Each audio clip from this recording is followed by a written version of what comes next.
Đàm Tùng Vận đi tất đen và áo thường ngày, trông rất quyến rũ.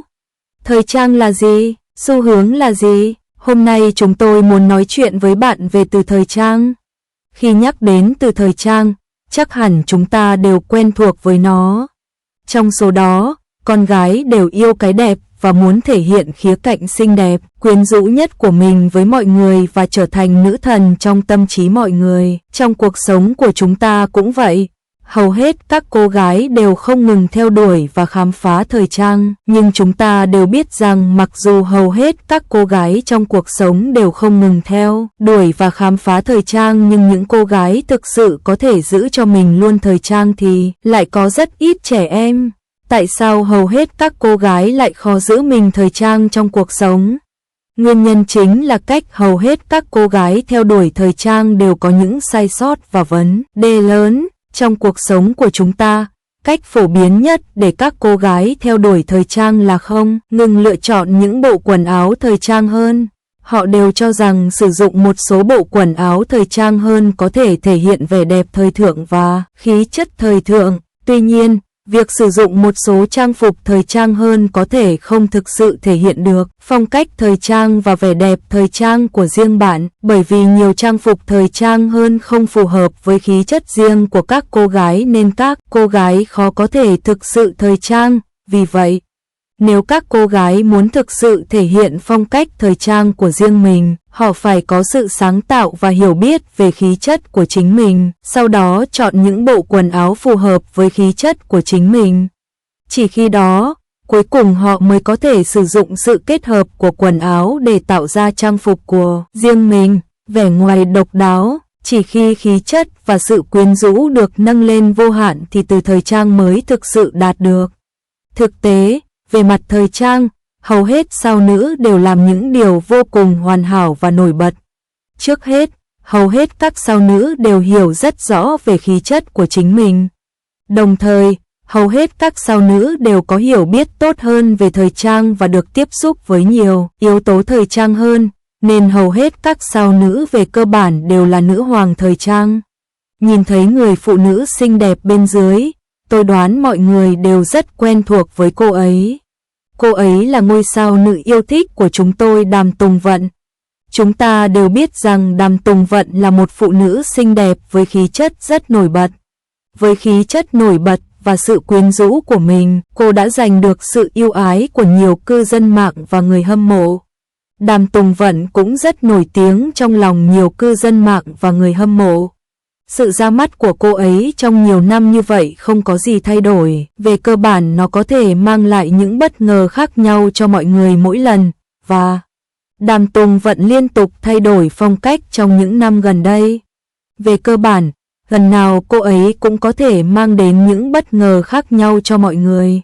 Điều này đủ chứng minh Đàm Tùng Vận là một nữ thần thời trang thực thụ. Nhìn Đàm Tùng Vận bên dưới, càng ấn tượng hơn. Đàm Tùng Vận đang đi đôi tất đen có họa tiết chiếc lá. Đôi tất màu đen cũng tôn lên đôi chân quyến rũ của Đàm Tùng Vận. Đôi tất chân màu đen cũng khiến Đàm Tùng Vận toát lên vẻ đẹp và phong cách của một người phụ nữ trưởng thành. Tôi phải thừa nhận rằng việc Đàm Tùng Vận lựa chọn kết hợp trang phục như vậy quả thực chỉ có thể nói là có khí chất và sự quyến rũ riêng. Sau đó tôi mới đồng ý chọn những chiếc tất đen như thế này để trông trưởng thành và nữ tính hơn. Tôi kết hợp phần thân trên của mình với một chiếc váy rất giản dị. Chiếc váy giản dị này được kết hợp với những chiếc tất đen như thế này. Kiểu phối trang phục này còn khiến Đàm Tùng Vận có được sự quyến rũ và khí chất của một thiếu nữ trưởng thành. Có thể nói Đàm Tùng Vận như thế này đã một lần nữa phá vỡ hình ảnh ban đầu của mọi người về cô ấy, trông càng quyến rũ và nổi bật hơn. Một trong những lý do quan trọng nhất khiến tất cả chúng ta đều thích Đàm Tùng Vận. Tin không hay, cô ấy vẫn đang vào vai một nữ sinh viên đại học ở tuổi 34, mái tóc và đôi má quá lộ liễu. Khi nói về nhan sắc của những đứa trẻ trong làng giải trí, người ta nghĩ đến đầu tiên chính là Đàm Tùng Vận. Với khuôn mặt trẻ thơ này, việc anh trai Howran đóng vai một học sinh trung học không hề mâu thuẫn chút nào. Nhưng bây giờ cô đã 34 tuổi, hình như cô đã mất bình tĩnh. 01. Bộ phim truyền hình mới ăn khách gần đây của Đàm Tùng Vận, You Are More Beautiful Than Starlight, cuối cùng cũng khiến khán giả cảm thấy gương mặt của cô đã già đi. So với vài năm trước, khi cô ấy hành động như một học sinh trung học mà không có chút bất tuân nào, bây giờ cô ấy luôn trông rất kỳ lạ. Phải chăng vì gương mặt baby không còn nổi nữa, hay là do mái tóc và đôi má cộng giả vờ trẻ con, cuối cùng cũng khiến khán giả ngán ngẩm. Có rất nhiều người nổi tiếng trong làng giải trí có vẻ ngoài nhỏ bé, giống như Chen Yihan và Ariel, cả hai đều có khuôn mặt trẻ thơ và không hề có cảm giác tuổi tác. Nhưng khi chúng ta già đi, lượng collagen tự nhiên sẽ giảm đi rất nhiều. Bộ phim bị phanh phui đạo văn ngay trước ngày ra mắt, tác giả Cửu Việt Hy cũng bị chỉ trích. Ban đầu tôi nghĩ rằng sau sự hỗn loạn này, việc phát hành sẽ bị hoãn lại, nhưng tôi không ngờ rằng nó sẽ đến như dự kiến. Đây là một bộ phim thần tượng nơi công sở và khán giả đã phàn nàn ngay khi nó lên mạng. Tại sao nữ chính lại lau mông sau lưng nam chính? Một số khán giả hỏi liệu họ có thể thay đổi diễn viên để đóng vai cậu học sinh không? Cô từng tiết lộ trên một chương trình tạp kỹ rằng trước khi quay bộ phim này, cô đã nói với đạo diễn rằng cô không muốn đóng vai học sinh trung học nữa và đề nghị thay thế một diễn viên trẻ, nhưng đạo diễn thà thay đổi nhân vật còn hơn thay đổi diễn viên. Tôi đã làm việc riêng với biên kịch để biến nhân vật nữ chính từ một học sinh trung học thành một sinh viên đại học chỉ bằng một nét bút. Cô ấy không thể làm gì được. Đặt tất cả những điều này sang một bên, bộ phim này vẫn rất thú vị. Nhân vật nữ chính là một người phụ nữ mạnh mẽ, còn nam chính là một du học sinh trở về. Chỉ riêng bối cảnh của kịch bản tình yêu bí mật đã thu hút rất nhiều sự chú ý, chưa kể dàn diễn viên nam nữ chính cũng khá ổn. Mặc dù nó được quảng bá như một bộ phim truyền hình nơi công sở, nhưng trên thực tế, bộ phim này thực chất là một bộ phim tình cảm thiếu não. Đồ chua điện tử là sự kết hợp hoàn hảo cho bữa ăn. Trước tiên hãy nói về Hứa Khải trong phim, trong đó có chuyện về Trình Hoan. Trong bộ phim này, anh ấy đã có tiến bộ vượt bậc trong việc hóa trang thành một CEO, chưa kể đến ngoại hình. Dù sao thì anh ấy còn trẻ, khuôn mặt cũng không đến nỗi tồi tàn chút nào. Mặt khác, nữ chính Đàm Tùng Vận, nữ thần trẻ thơ, thuở nhỏ, dường như đã già đi rất nhiều. Mặc dù đạo diễn đã sử dụng các bộ lọc độ phân giải cao, ánh sáng và đánh bóng ra ở mức độ cao để làm nổi bật vẻ ngoài học sinh của cô ấy, nhưng nó vẫn không bị che đậy. Đôi mắt mệt mỏi, mái tóc và má rõ ràng, nếp nhăn ở mũi đều rất rõ ràng. Đặc biệt lần này cô vào vai người phụ nữ mạnh mẽ nơi công sở. Chỉ nhìn thôi thì không thể thấy rõ, nhưng so với nữ chính thứ hai trong vở kịch, có thể thấy rõ sự khác biệt bằng mắt thường. Khuôn mặt trẻ thơ có chút phô trương. Nữ chính thứ hai trong vở kịch có tình cảm với nam chính, là một nữ quản lý, có năng lực, sắc sảo và tính tình tốt. Ngược lại, Đàm Tùng Vận, người đứng cạnh cô, lại có vẻ kém hào phóng hơn. Đàm Tùng Vận luôn được giới giải trí công nhận là người vào vai học sinh trung học không phạm lực. Một đôi mắt to sáng ngời kết hợp với khuôn mặt trẻ thơ quả là bất khả chiến bại. Nhưng quả thật khuôn mặt trẻ thơ đã hạn chế khả năng diễn xuất của cô. Nói xong, cuối cùng tôi cũng hiểu tại sao Louis cô lại muốn biến mình thành sô-cô-la đen. Có một cảnh trong vở kịch khi cô ấy trang điểm trưởng thành và mặc váy. Cảnh đó trông giống như một đứa trẻ mặc quần áo người lớn. Nhưng điều này không ngăn cản You Are More Beautiful Than Starlight đạt được những đỉnh cao mới về xếp hạng, khiến mọi người phàn nàn và xem chương trình. Cô ấy thực sự nổi tiếng với công chúng và có thể được coi là một luồng gió mới trong làng giải trí. Cô ấy không cường điệu hay buôn chuyện. Tôi luôn chăm chỉ quay phim. Ai lại không thích những ngôi sao nữ để tác phẩm của mình tự nói lên điều đó. Không hai, trên thực tế, không chỉ có Đàm Tùng Vận, trong làng giải trí còn có rất nhiều cảnh mặt trẻ con như vậy. Trong bộ phim đình đám The Story of a Rose cách đây không lâu, Lâm Canh Tân 36 tuổi cũng vào vai một sinh viên đại học. Kỳ quặc hơn nữa là việc người đàn ông 40 tuổi vào vai cô gái 12 tuổi. Nhưng trên thực tế, không phải người xem nào cũng có thái độ tiêu cực. Một số cư dân mạng vẫn thấy rất tâng bốc và nhất quán.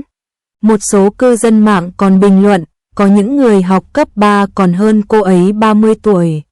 Có lẽ Đàm Tùng Vận không thích ồn ào, có thể thấy rõ điều đó. Biểu cảm thoải mái, khuôn mặt tự nhiên, không tiêm bất kỳ sản phẩm làm đẹp nào so với khuôn mặt công nghệ trông mềm mại hơn. Việc người già giả làm người trẻ không chỉ gây tranh cãi mà việc người trẻ giả làm người già còn đi ngược lại sự hòa hợp. Trong bộ phim nổi tiếng gần đây, The Year of the Flower, Chao Jin Mai vào vai một công chúa lớn tuổi trầm tư, để một cô gái 21 tuổi vào vai công chúa 37 tuổi. Nhiều cư dân mạng cho rằng việc casting là không phù hợp. Đây chính là lý do tại sao 95 bông hoa vẫn không thể lay chuyển được vị trí của 85 bông hoa. Nhược điểm của việc có khuôn mặt trẻ con là bạn chỉ có thể đóng một số vai dễ thương. 03. Đi xa nửa đời mà khi về vẫn là phim thần tượng. Đàm Tùng Vận năm nay 34 tuổi. Các nữ diễn viên phải cân nhắc vấn đề chuyển giới sau tuổi 30. Sau khi chuyển giới thành công, họ sẽ không còn bị giới hạn trong các bộ phim thần tượng nữa. Nếu chuyển hóa không thành công thì sẽ lãng phí mấy năm tuổi thanh xuân, đi lòng vòng rồi lại quay về điểm xuất phát, thậm chí còn tệ hơn trước. Trước đây cô từng nói muốn có con trước 30 tuổi. Hiện tại, ở tuổi 34, cô vẫn độc thân. Có lẽ vì cha mẹ ly hôn khi cô còn nhỏ nên Đàm Tùng Vận thiếu đi tình yêu thương của cha và nên rất nhạy cảm. Cô là một cô gái tứ xuyên, nhưng không có sự bất cẩn như người tứ xuyên mà có nhiều sự dịu dàng của một cô gái Giang Nam. Từ khi còn nhỏ, mẹ cô đã tin rằng con gái nên học một kỹ năng nào đó nên đã gửi con gái mình đến học viện khiêu vũ. Đàm Tùng Vận 15 tuổi tình cờ bén duyên với diễn xuất khi xuất hiện trong một bộ phim. Cô là một cô gái có mục tiêu rõ ràng và làm việc chăm chỉ từ khi còn nhỏ. Cô đã trượt chuẩn bị cho kỳ thi Notel lần đầu tiên và phải thi lại một năm trước khi vượt qua kỳ thi. Chang Ru-win và Can Ching-ji đều là bạn cùng lớp của cô. Khi còn ở Notel, cô đảm nhận một số vai trò nhỏ bên ngoài trong khi tham gia lớp học, nhờ đó giảm bớt gánh nặng cho mẹ cô. Chính một đứa trẻ có đầu óc đơn giản, chăm chỉ như vậy đã mất mẹ mãi mãi. Cô biến mất một thời gian vào đêm giao thừa năm 2019. Cô ngừng quay phim hoặc đăng bài trên Weibo, khiến người hâm mộ tưởng rằng cô đã mất tích. Không ngờ cô gái trẻ này lại phải chịu bao nỗi buồn một mình. Hôm đó Đàm Tùng Vận đang ăn tối với bạn bè, khi về đến nhà, cô nghe tin mẹ mình bị tai nạn xe hơi. Cô vội vã quay lại ngay sau hơn 20 ngày nằm trong phòng ICU nhưng vẫn không thể cứu được. Trong lúc cô đang đau buồn, những bình luận ác ý như thế này lại xuất hiện trên các tìm kiếm thịnh hành. Cô ấy đang vui vẻ ở bên ngoài và không quan tâm đến vụ tai nạn xe hơi của mẹ mình.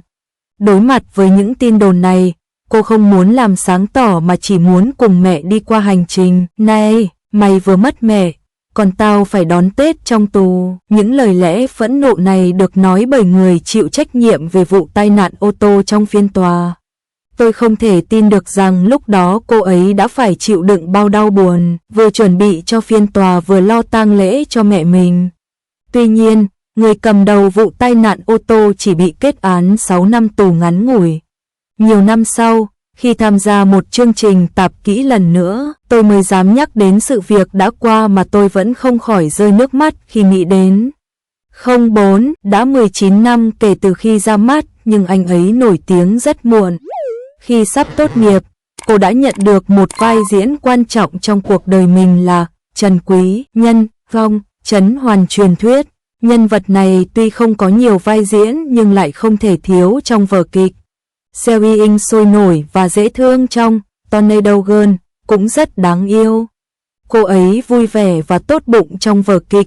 Người chơi cùng cô ấy, mặc dù hai người có sự chênh lệch tuổi tác lớn nhưng dường như họ không giống nhau. Xung đột chút nào, họ cãi nhau, cảnh tượng cũng toát lên vẻ yêu thương. Năm 2016, Đàm Tùng Vận và Căng Căng gặp nhau. Tôi nghĩ ai đã xem The Best of US sẽ cảm động trước sự sôi nổi tuổi trẻ giữa cô và Yêu Hoai. Sau bộ phim này, ngày càng có nhiều kịch bản đến với cô.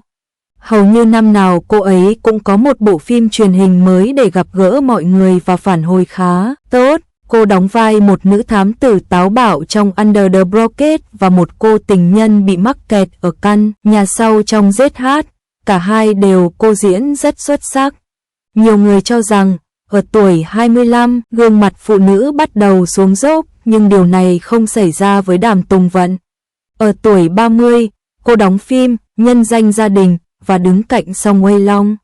Trẻ hơn 9 tuổi và cô ấy vẫn có ý thức mạnh mẽ về CP. Vẻ đẹp của cô cũng rất tự nhiên, không phản cảm và rất dễ gần. Nhìn Reuters gần đây cũng toát lên vẻ hào hoa và chẳng giống 30 cộng chút nào.